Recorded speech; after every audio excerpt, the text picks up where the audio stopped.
Padre, gracias por la oportunidad que nos das nuevamente de estar con nuestros hermanos en la fe. La viña del Señor es enorme y hoy, Padre, usted nos ha puesto en esta iglesia. Padre, gracias porque el día de hoy se reúnen miles y miles de creyentes con una intención: rendir honor y gloria, a respetar lo que dice la Escritura referente, Señor, al día de descanso. Y Dios, como era parte y costumbre en los escritos, en la forma de educación de cada uno de los creyentes, era también aprender, discutir, escudriñar la Escritura. Ahora pues nosotros lo haremos. Dios, en el nombre de Jesús, permite que las palabras que expresemos sean benéficas, sean de bendición para nuestros hermanos. Y Dios, te rogamos que tu gracia sea con nosotros. No a nosotros, sino a usted la honra y la gloria. Amén. ¿Traemos Biblia, hermanos? No me es suficiente. Acuérdense que la alzamos, porque algunos dicen sí, pero no la traen. Perfecto. Segunda regla del día de hoy, ya algunos, yo estuve hace un tiempo por aquí, y la segunda regla es: tome un lápiz, tome por ahí un lápiz, un marcador, y muy atento para ir organizando la historia que vamos a ir viendo el día de hoy. Y la tercera regla: pobre de aquel que se duerma. Desde acá arriba se ve todo, así que por lo tanto al que se duerma, ¿alguien sabe qué hacemos? Le preguntamos: a ver, hermana, usted que está en la 10ª fila y que está a punto de llegar al sueño profundo, ¿nos puede indicar esto? Perfecto. Y la cuarta regla, tan sencilla: acerquémonos, cuando vayamos a la casa ¿de quién? De nuestro Dios, acerquémonos más para escuchar, etcétera, etcétera. Les invito a los que están en la parte de atrás, pasen, hermanos, y empezamos esta parte de la Escritura. Hoy vamos a armar una historia un poco complicada. Es una historia muy complicada, pero es una historia que la vamos a ir armando a través de todos los ejemplos bíblicos que nos ha dado la oportunidad Dios de tener, que son los libros en la Biblia. Una historia difícil, pero una historia muy bonita en la Escritura. ¿Todos listos? A ver. ¿Todos listos, hermanos? Amén. Muy bien. Fíjese bien. ¿Usted cree que este libro es palabra de Dios? Por lo tanto, de ella vamos a sacar una enseñanza el día de hoy bonita y triste. Bonita porque a final de cuentas es algo que es una promesa que se le hace a una persona, y esa promesa es una continuidad para todos los que seguimos y somos cristianos. Triste por lo que sucede en esta historia. Libro de los Salmos, número 89. Primera parte de la enseñanza. Vamos a ir armando la historia y al final la explicamos. Libro de los Salmos, número 89. Explico rápido el Salmo y usted me va siguiendo. Salmo número 89.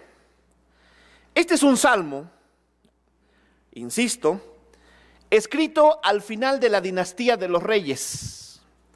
Este es un salmo, por ahí aparecen 2 salmistas. La mayoría de los salmos fueron escritos como un arte de poesía. Algunos otros salmos fueron escritos para que sean utilizados en la liturgia. Y muchos otros salmos eran alientos, eran palabra de aliento. Y aquí vamos a encontrar un salmo que lleva esa finalidad.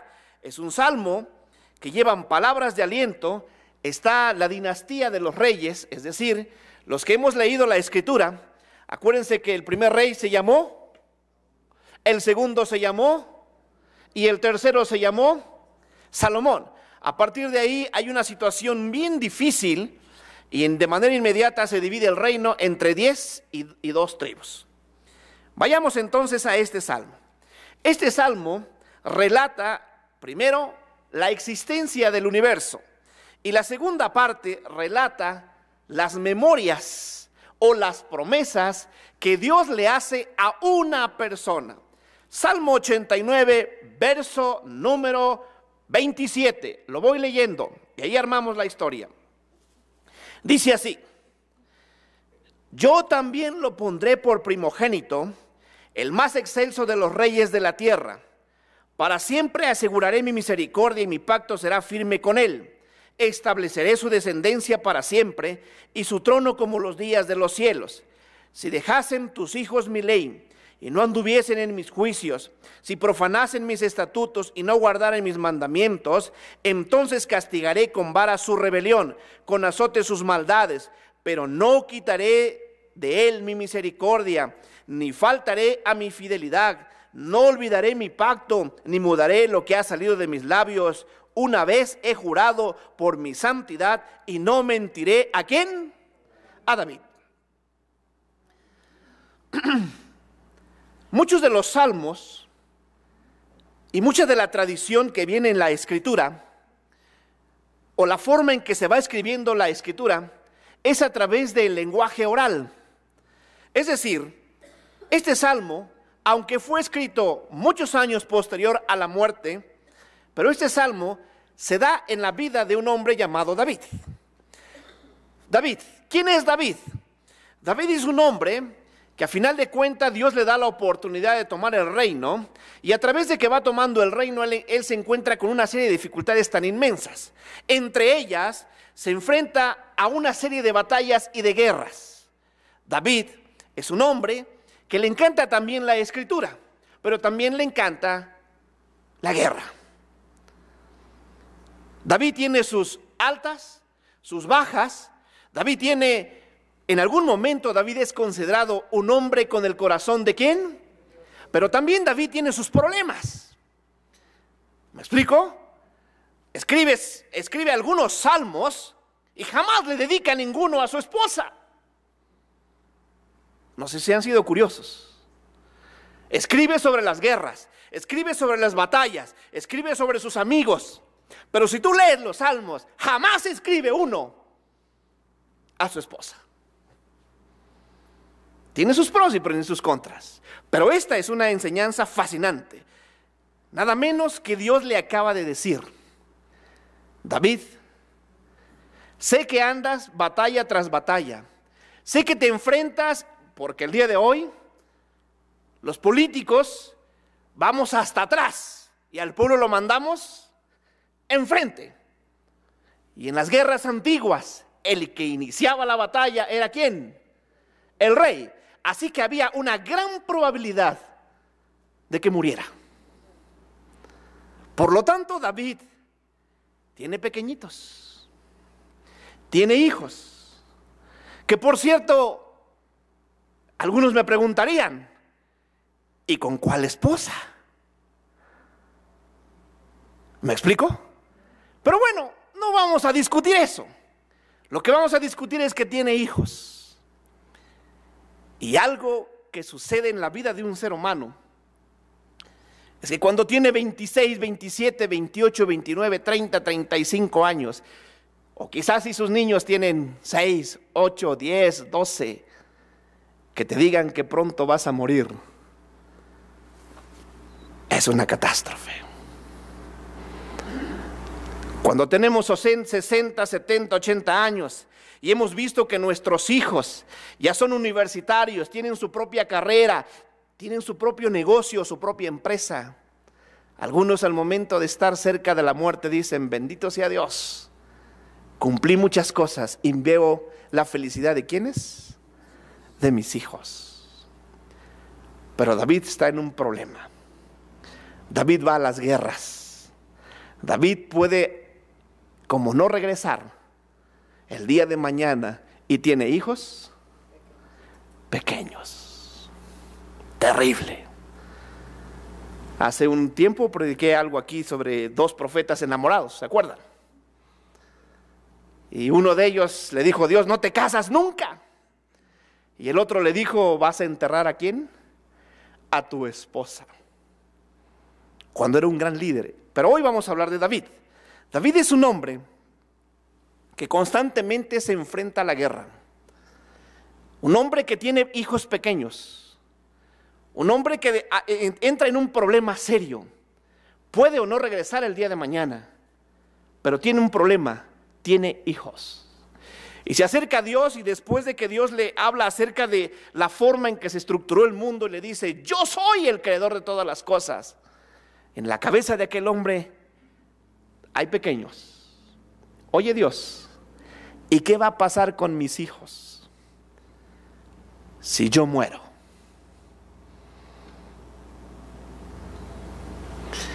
¿Qué hubiese pasado con sus hijos si usted no hubiese llegado a la edad que en este momento tiene? Si usted tuviera 26 años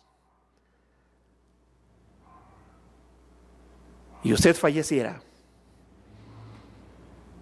¿quién hubiese sacado adelante a sus hijos? Una pregunta terrible. Es una frase que ningún padre quisiera escuchar. Es una frase que cuando somos padres, al salir del médico y todos los exámenes son benéficos, decimos: bendito sea Dios. Pero una frase que cuando vas saliendo del médico y te acaban de decir que tienes un tumor, y ese tumor es cancerígeno, y tienes 33 años, y tus niños, 3 o 4 o 5 años, te desplomas. ¿Quién los va a cuidar?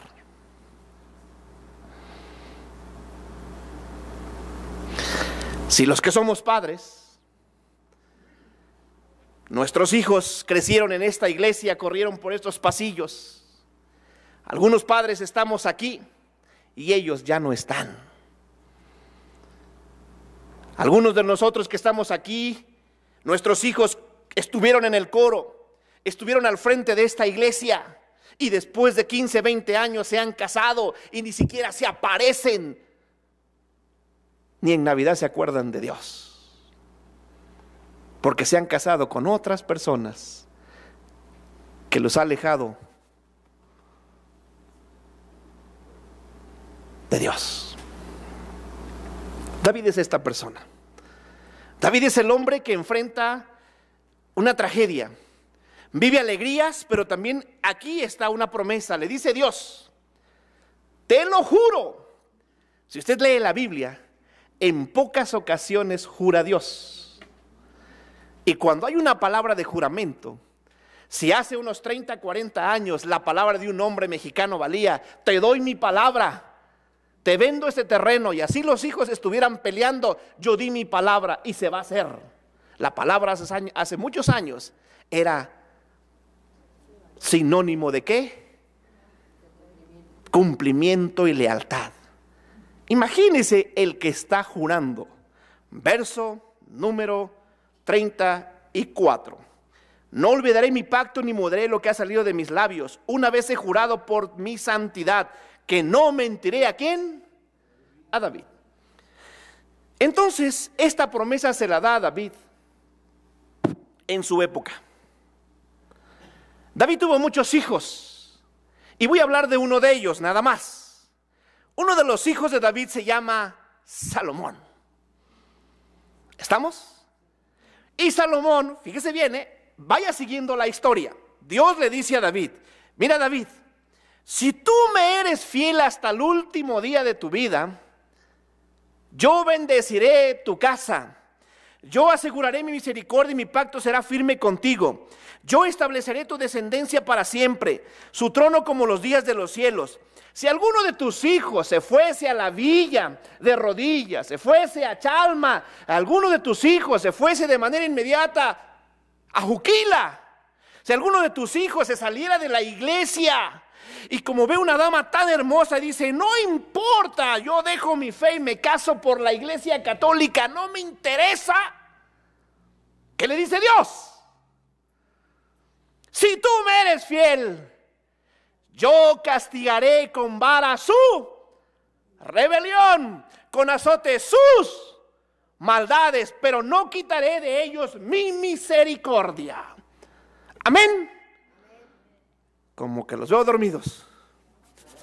Amén, hermanos. Muy bien. Fíjese bien la promesa. Si tú me eres fiel, aunque el vago de tu hijo se haya largado a la villa, yo lo traeré antes de que tú mueras, o antes de que él muera. Se lo dice Dios ¿a quién? A David. Ahí está Salomón, 40 añitos menos. ¿Cómo saco las fechas? De acuerdo a las fiestas. Ahí va Salomón. Dios, soy dueño de Walmart. Dios, Soriana. Dios, Telmex. ¿Cuál es el problema, Dios? Mi padre me dejó mucha economía. Tengo todo, Dios. Me dio el reinado. Dueño de medio distrito federal, Salomón, para contextualizar la historia. Y un día Dios le dijo algunas cosas a Salomón. Dios le enseñó algunas cosas a David. Y Dios le enseñó algunas cosas al pueblo judío 500 años antes de que se eligiera el primer rey. Antes de que el primer rey se eligiera, antes de que se elija el primer gobernador del Distrito Federal, había muchas reglas que todos los pueblos vecinos sabían y tenían. Vayamos a la Biblia. Deuteronomio número 17. Vaya a la Biblia, no me vea, vaya a la Biblia. Si en su Biblia no aparece Deuteronomio, no se preocupe. En algunas Biblias no viene ese libro. Deuteronomio número 17, léalo, subráyelo. Antes de que se eligiera el primer rey, ojo, antes de que se eligiera el primer rey, muchos años antes, Dios les dictó una ley al pueblo judío. Dios le dijo una ley a la iglesia, el pacto. Hay una serie de reglas para ser diáconos. ¿Me explico? Y entonces ya toda la gente lo sabía. Vea bien lo que le dice la Biblia cuando vas a elegir un rey. Número 1, verso 14. Cuando hayas entrado en la tierra que Jehová tu Dios te da, tomes posesión de ella y la habites y digas, voy a poner un rey sobre mí con todas las naciones que están en mis alrededores. Ciertamente pondrás como rey sobre ti aquel que Jehová Dios escoja. Hay que orar. A uno de tus hermanos pondrás sobre ti como rey. No pondrás aún, síganme, no pondrás a un hombre extranjero. De repente llegan hermanos a esta iglesia nuevos y de repente llevan 6 meses y de repente hay elección de diáconos. El hermano, no. Es muy bueno el hermano, es bien trabajador. Pero primero tiene que hacerse de mucho tiempo aquí para que aprenda nuestras costumbres, nuestras raíces y conozca los problemas de la familia, de la iglesia. No nada más porque llegó. La Biblia dice, número 1, no pondrás un hombre extranjero. A un hombre extranjero que no sea tu hermano no lo pondrás. Verso 16. Fíjense bien, pero él no deberá tener muchos caballos, ni hará volver al pueblo a Egipto con el fin de adquirir caballos, pues Jehová ha dicho, no volváis nunca por este camino. Verso 17, léanlo ustedes, voz fuerte, dice,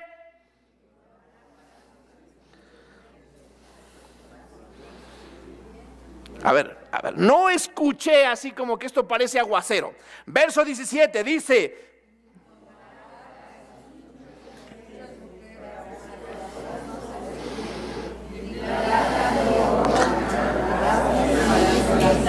a ver, 3 leyes.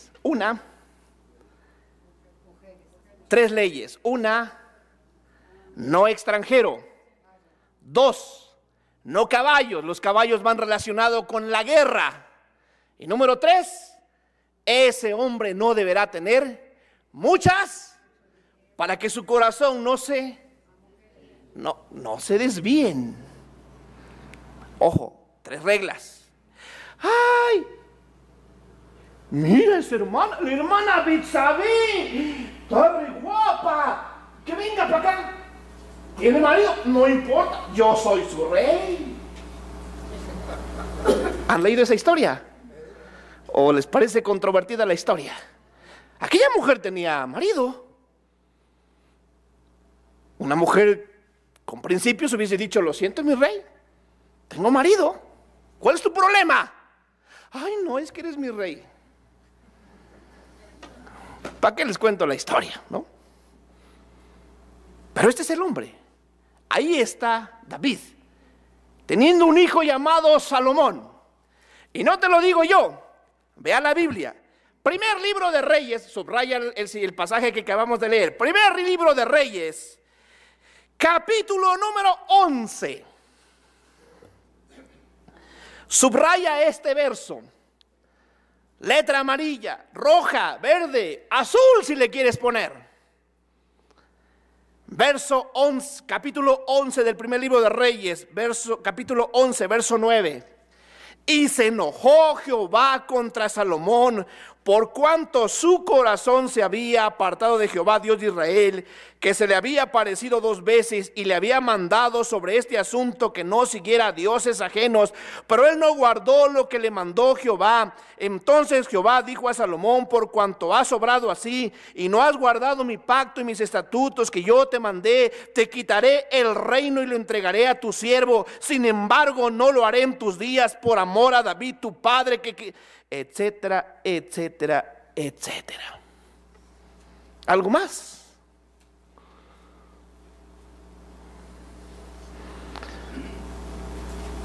Un día Salomón se acerca y le dice a Dios: ¿cuál es el problema, Dios? Tengo dinero, soy dueño de esto, del otro, de Telmex, de Walmart, qué sé yo. ¿Cuál es el problema? Y Dios le contesta: no te echo pedazos.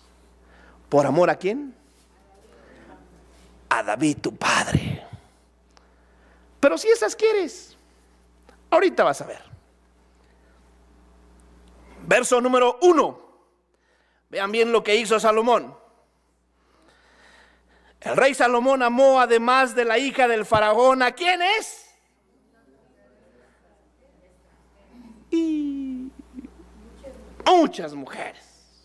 Así que si alguien les pregunta: oye, en la Biblia ¿era permitido que los reyes tuvieran muchos? No, es que en el antiguo pasado sí se valía. No, espérate. La ley lo prohibía. Que la costumbre se fue haciendo fue diferente. La ley prohibía desde un inicio que un rey tuviera muchas mujeres. Era clara la Biblia. En este momento era clara la ley del Antiguo Testamento. Verso número 26 del capítulo número 10. Lo leemos todos y dice, verso 26, todos.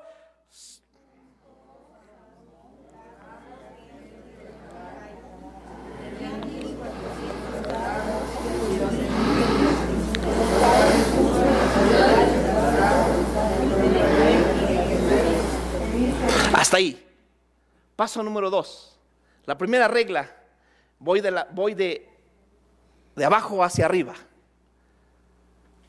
No extranjero, no mujeres, no extranjero, no caballos, no mujeres. Mujeres, caballos. Y vean por si falta poco. Verso 14 del capítulo 10. El peso del oro que Salomón recibía de renta cada año era de 666 talentos de oro. Es decir, las leyes que Dios había puesto muchos años antes, que ya las conocía Salomón, porque no me vaya a decir Salomón, no, yo no sabía. Uno cuando agarra el ministerio de ser pastor, uno sabe lo que tiene que hacer. sabe de que debe de vivir íntegramente, sabe de que debe de poner el ejemplo tanto en oración como en esto, como en esto, como en el otro. Ustedes y yo que aceptamos a Jesucristo, sabemos que hay un protocolo para comportarnos en ciertas circunstancias. ¿O no? Uno de ellos es leer la Biblia. Y cuando le preguntas a los hermanos del pacto, como que dicen, pídeme hermano, ahorita regreso, voy por mi Biblia porque todavía no la leo. Tenemos que dominarla, porque es con lo que le vamos a enseñar a la gente que conozca y llega a los pies de ¿quién? De Cristo. Así que Salomón lo sabía, pero no le importó. Salomón se fue con mujeres, hizo dinero y no le importó. Salomón sabía que había un único Dios y se fue a la viga. Ustedes y yo que crecemos en el Evangelio, que leemos la Biblia, Éxodo, que vamos sabiendo muchas cosas, sabemos que aquel hombre o mujer que se arrodille contra una imagen creada en el año de 1536 por el Fray Zumárraga y mandada a pintar por él, esa es otra historia. Quien lo haga tiene problemas. Y si uno de sus hijos creció, nació, vivió, convivió, estuvo y dejó de estar y se casó, o simplemente porque me pusiste un problema, mi negocio quebró, ya me voy. ¿Para qué voy a la iglesia? Ahí nada más van los abuelitos, todos aburridos, los jóvenes que no tienen nada que hacer. Y muchos de nuestros hijos, aunque crecieron aquí, ya no están. Que deberían de haber estado. ¿Estamos? Salomón hizo lo mismo. Y todavía, por si fuera poco, mandó a hacer imágenes. Mandó a tallar en piedra de el oro, ¿cómo se llama el siguiente? De Tlalpujahua, ¿no? Ese es acá en Puebla. La mandó a hacer de ónix y todavía llegó y se la trajo. ¿Me explico? Si usted ve, eso es lo que hace Salomón. Y todavía tiene el atrevimiento de decirle a Dios, ¿cuál es tu problema? Y Dios le dice, no te echo pedazos por amor a tu padre. Pero lo que siembra se cosecha. Salomón, ahí va Salomón, tiene un gran hijo. Se llama, que heredó el reino de él. ¿Cómo se llama? Roboam. Su siervo se llamaba, el siervo de David, de Salomón, uno de sus grandes hombres, hijo de uno de sus grandes líderes, se llamaba Jeroboam. Y entonces Dios le dice, por ahí llama a un profeta, le dice, mira, llévate este manto, bueno, al estilo Distrito Federal, llévate esta franela, invita por ahí a Jeroboam, corta esta franela en 12 pedacitos, dale a Jeroboam 10 y 2 déjala por ahí. En el fondo le está diciendo que le va a quitar el reino a la familia de David y se lo va a dar a su siervo. Y la historia, quien ha leído, se lo da a su siervo. El hijo de uno de sus grandes líderes se queda con 10 tribus y su hijo se queda con 2 tribus. Y su hijo va y le dice, hermanos en la fe, fíjense que mi padre fue un gran líder. Yo necesito el consejo de ustedes, de los más grandes de edad y de los grandes ancianos. Y los escucha, ¿qué voy a hacer con mi pueblo? Y la gente adulta le dice, busca a Dios, atenúa su trabajo y recompénsalos. Pero Roboam, ¿qué dijo? Estás mal, hermano, me voy con los chavos, con la onda. Y va y le pide anuencia a sus amigos. Y le dicen, si tu papá les daba con una vara, tú dile que les vas a dar ¿con qué? Con un látigo. A final de cuentas, el hijo de Salomón destruye todo lo que su padre había hecho. Y todavía por ahí, quien ha leído la historia, que no es nuevo tampoco, al propio padre, cúchilo de aquí. Salomón, de haber tenido el poder, termina hacinado, alejado de su padre. Después de haber tenido dinero, después de haber tenido mujeres, riquezas, caballos, su propio hijo le da la espalda. Tampoco se asusten. A muchos nos ha ido re bien. Le damos la herencia a nuestros hijos y ni quien se acuerde de ellos. Oye, ¿tu papá dónde está? ¿Quién sabe? Creo que ha de estar en un asilo de ancianos. ¿Cómo que crees que está en un asilo de ancianos? Sí, probablemente por ahí está. Oye, es tu padre. Él no debes de permitir eso. No, a él le gusta. Oye, tu papá está enfermo. Y ya está viejito, ¿no? ¿Y qué pasa? Oye, pero tienes que ir por él, llevarlo al hospital. Eres el único hijo. Ay, pastor. Primero es mi esposa.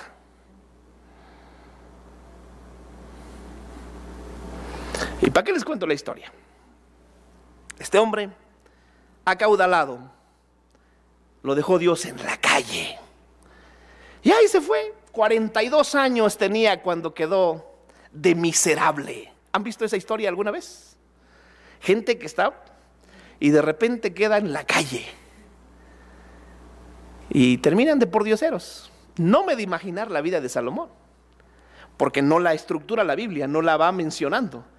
Uno de los hombres que sí dice la Biblia cómo acaba es David, cuidado por una criada, porque ni su mujer lo quería. Después de tantos engaños, que te venga y te diga a tu esposo, ya regresé, tengo sida, pero ya regresé. Y la hermana, ay sí, pastor, es bienvenido. A ver, déjeme preguntárselo de frente, a ver si es cierto. No suele pasar eso. El corazón del hombre es duro. Y a final de cuentas lo deja en la calle. Por diosero. Después de ser un hombre esto.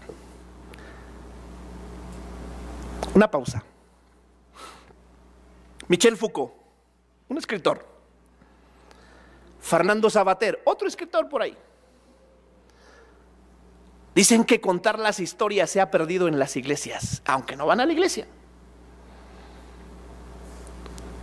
Ellos dos ni al templo se aparecen, pero conocieron de la forma en que educó el pueblo evangélico en Europa.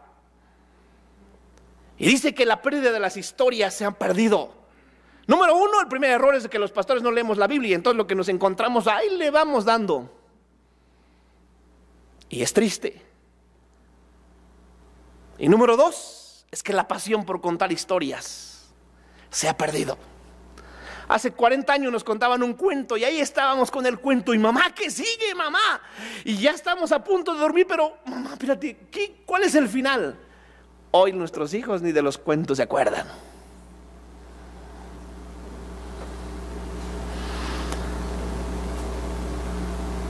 Proverbios capítulo 12. Vaya a su Biblia.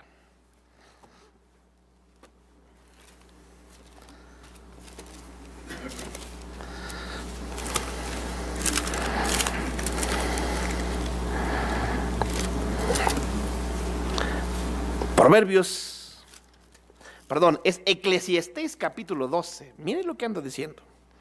Eclesiastés capítulo 12. Vaya a su Biblia, Eclesiastés capítulo 12. Eclesiastés capítulo 12. 1, 2.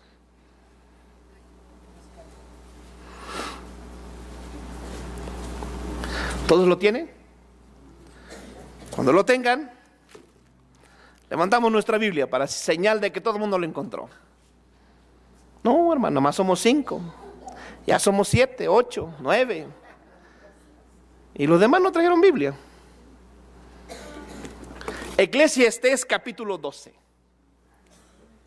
¿Quién cree que es el autor de este libro? ¡Claro! ¿Cuántos años ha de haber tenido cuando lo escribe?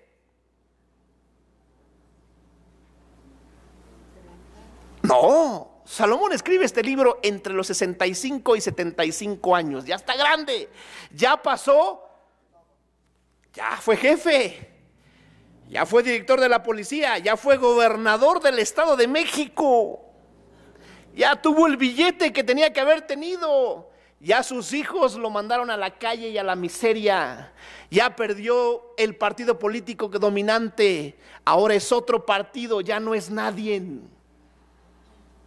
Y ahí viene, me he de imaginar caminando por esas pequeñas escaleras, subiendo. Si en aquella época traía un Mercedes-Benz, hoy llegó a la iglesia del pacto a pata. En microbús. Viene entrando y a sus 75 años se para a dar un testimonio. Y dice, el verso 1, brínquenselo.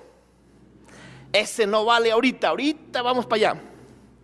El verso 2, 75 años.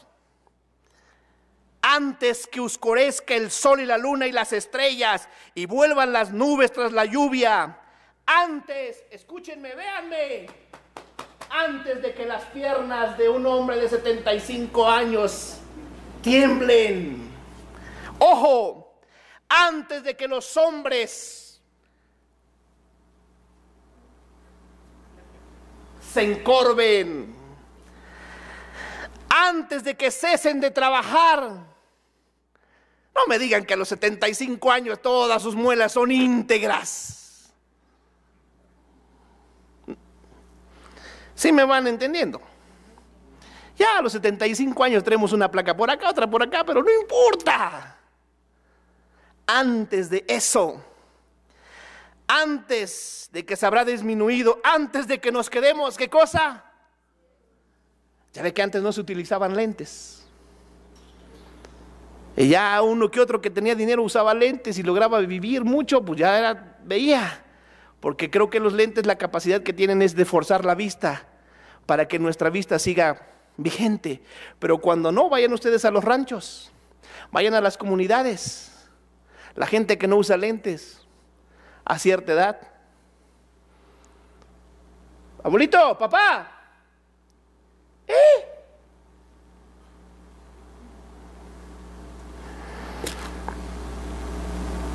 Antes de que te quedes a oscuras. Cuando las puertas de afuera se cierren y se vaya apagando el ruido del molino. Antes de que te quedes.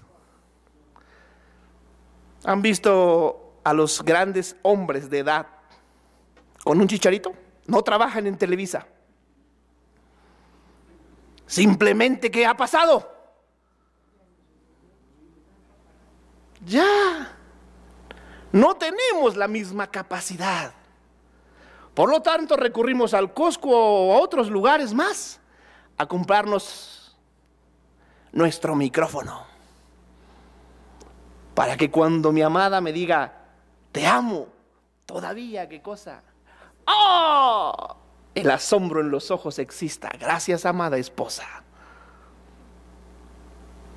Eso estaba hablando Salomón. Pasó a dar su testimonio. Antes de que las piernas, antes de que te quedes encorvado. Ahora sí, leamos todos el verso número 1. Grupo de alabanza, prepárese. Ese canto que entonaron de adoración, el primero, ese lo vamos a cantar. Vamos a leerlo todos. Dice, acuérdate del Creador de los días, acuérdate de tu Creador en los días de tu juventud, antes que vengan los días y lleguen los años de los cuales digas, no tengo de ellos. ¿Quién es Salomón? ¿Acaso no era el acaudalado? ¿No era sobrino de Slim?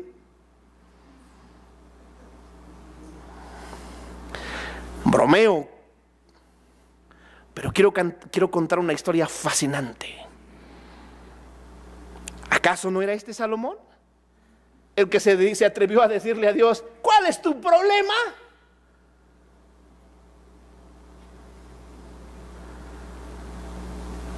¿No es este el Salomón? El que dijo, no me interesa la ley. Yo puedo tener las mujeres que quiero, la riqueza que se me antoje. ¿Acaso no es ese hijo que ya no está aquí? ¿Que le ha ido bien?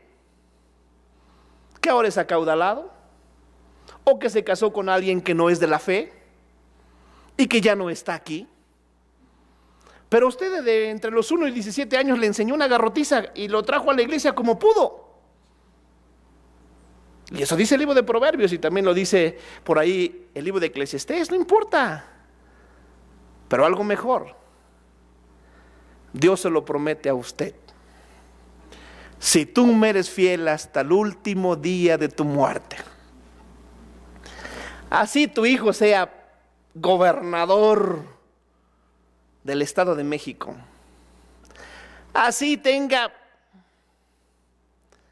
si él se aleja, yo castigaré con vara su rebelión, con azotes sus maldades, pero no quitaré de ellos mi misericordia. Y antes de que tu hijo muera, probablemente lo traiga un accidente automovilístico, probablemente lo traiga un divorcio, probablemente lo traiga una desgracia económica, probablemente lo traiga una desgracia de salud. Tu hijo vendrá a doblar sus rodillas. ¿A la casa de quién? De Dios. Una promesa que Dios le hace a todo aquel que cree en su palabra. Amén. Amén. ¿Se dieron cuenta de cómo armamos una historia? El libro de Eclesiastés me ha tocado ver que pastores lo predican en los 15 años de una dama. Ese libro no fue escrito para los 15 años de una dama. Ese libro fue escrito para hombres mayores, entendiendo que en la cultura judía se casaban entre los 14 y 15 años y la edad fascinante para tener un hijo es entre los 20 y 21 años, porque dice, son bendición y los vas a ver crecer. Porque la edad de muerte era entre los 35 y 40 años. Si no moría por una enfermedad, moría por la guerra. Hay que saber todos esos conceptos. Entonces vean lo fascinante que Dios le dijo a un hombre llamado David. Si tú me eres fiel, David, hasta el último día de tu vida, Dios bendecirá tu casa. Y si alguno de tus hijos se desviara, yo lo traeré con azotes y con vara su rebelión, pero lo traeré. Algunos de nuestros hijos tienen, ¿qué eres, hermano? ¿Qué eres? Pastor, soy el director de Telmex. No eres el dueño, pero eres el director. ¡Oh! ¿Y cómo lo hiciste? Pues estudié mucho, estudié en Harvard, acá. Hijo, hermano, te equivocaste. Atrás de ti hay una hermana en la iglesia del pacto que llega todos los lunes a orar por ti. Así que no me vengas a decir que todos tus tributos académicos, ¡wow! Ese trabajo lo tienes porque Dios ama a tus padres. Y porque Dios escucha la voz de aquel anciano, de aquella anciana, de aquel padre de familia que ora por sus hijos y dice, Dios, no me los dejes. Y aquel, cada vez que se presenta en una conferencia, estudié en tal parte, soy fulano de tal. De vez en cuando han de pedir una alfombra roja, ¿no? Sin darse cuenta que todo lo que tiene es porque Dios se lo ha dado. Algunos de nosotros nos ha ido bien, somos universitarios, damos clases, tenemos clínicas, tenemos esto. Y algunos, ¿cómo te fue? No, mi esfuerzo, no, tengo esta casa por esto y por el otro. Perdón, hermano, te equivocaste. Lo tienes por el amor y la gracia ¿de quién? De Dios. Tú y yo no somos nadie. Tú y yo no somos nadie. Lo tenemos por la gracia ¿de quién? De Dios. Ayúdenme, grupo de alabanza. Fíjense bien. Algunos de ustedes, sus hijos ya no están aquí. Y usted lleva 30 años aquí en la iglesia y todavía por ahí alguien le dice: oiga, hermano, ¿y va a ir al templo? Y usted dice: sí, voy a ir al templo. Oiga, pero usted no es mala persona. Pero usted le dijo a Dios: si usted me es fiel hasta el último día de su vida, yo bendeciré ¿a quiénes? A sus hijos. Y todo lo que tocasen tus hijos será bendecido y prosperado. Pero algunos de nuestros hijos se casaron, ya no están aquí. Se han alejado de las cosas de Dios. Algunos se han cambiado de iglesia, no importa mientras sigan. Pero algunos de nuestros hijos ya no están. Así que vamos a ponernos de pie y vamos a orar a Dios. Y vamos a orar por nuestros hijos. Y concluyo diciendo que el mes de la Biblia se pueden sacar historias tan fascinantes. Y para los que somos creyentes, esas historias son algo más que una pequeña historieta. Es nuestra fe. Y nuestra fe nos dice el día de hoy que si tú y yo, aunque tengas 70, 80 años, no importa, así no puedas caminar, acércate a la casa de Dios. Así tengas que pagar un taxi todos los domingos, ven a la casa de Dios. No es en vano. Es que hoy juega, no importa, voy a la casa de Dios porque tengo una esposa, un esposo y tengo hijos. Eso es la palabra de Dios. Eso es lo fascinante de esta historia. Hombre y mujer que cree en Dios jamás será desamparado. Amén. Tome la mano de su esposa o de su mamá o de su esposo o de su hijo y vamos a entonar este hermoso canto. Y levantemos nuestras manos y demos gracias a Dios porque los cristianos creemos en una historia fascinante. Amén.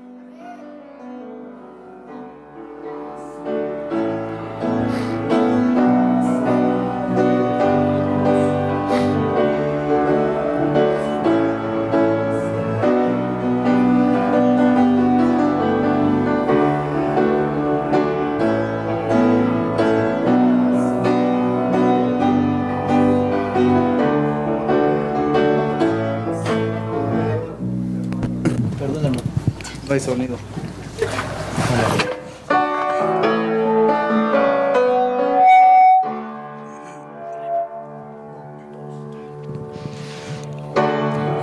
Es un día en la casa de Dios, que 1000 años lejos de Él. Prefiero un rincón en la casa de Dios que todo el palacio de un rey, que todo el palacio de un rey.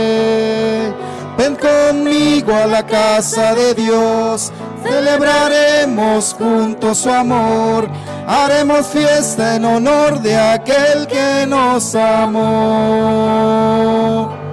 Estando aquí en la casa de Dios, alegraremos su corazón, le brindaremos ofrendas de obediencia y amor. En la casa de Dios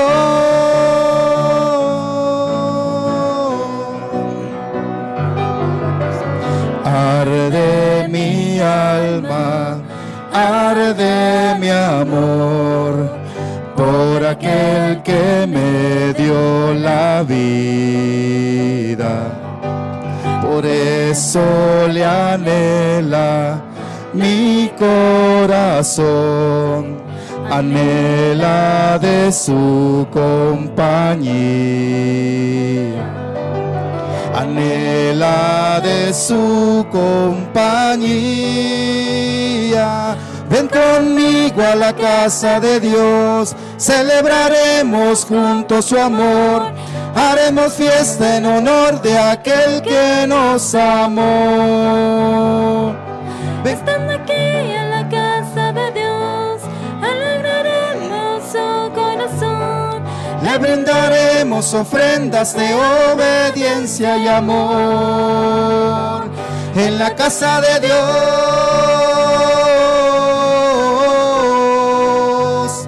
en la casa de Dios, en la casa de Dios,